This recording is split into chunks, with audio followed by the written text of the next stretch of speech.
I woke up one morning to the sound of hammers and engines outside my window. When I stepped out, I saw a full crew of construction workers digging up my land, without permission. At first, I thought it was a mistake, but when I found out the HOA was behind it all, I knew I had to fight back. It started on a quiet Saturday morning. I live on a few acres just outside town, far enough to enjoy peace but close enough for errands. So when I heard machines running on my property, I rushed outside to see what was happening. A group of workers was setting up wooden stakes and concrete forms right in the middle of my open field. I asked the foreman what they were doing, and he casually said they were extending the neighborhood walking path. I froze. My land isn't part of any neighborhood.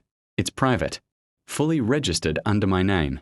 When I told him to stop, he shrugged and said, "The HOA gave us permission." That's when I realized this wasn't an accident. This was a setup. I called the HOA office immediately, and they tried to tell me the path was a community project that would benefit everyone.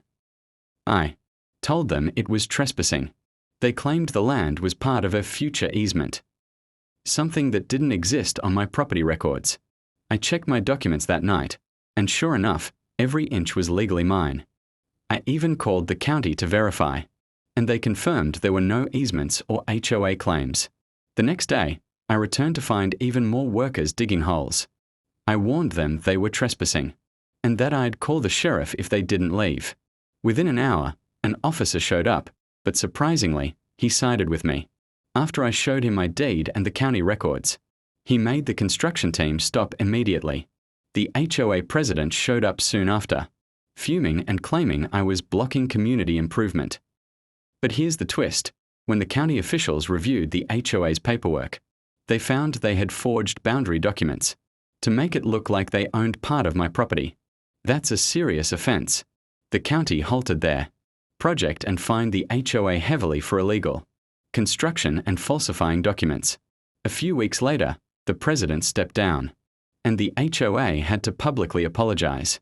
I later used part of that cleared land to build a small pond and put up clear signs saying, "Private property, no HOA jurisdiction."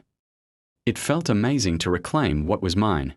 And ever since, the HOA has kept their distance, probably too busy fixing the mess they created. If someone ever tries to take what's yours, stand your ground and know your rights. Never let anyone, not even an HOA, push you around. And subscribe for more real stories of ordinary people standing up for themselves.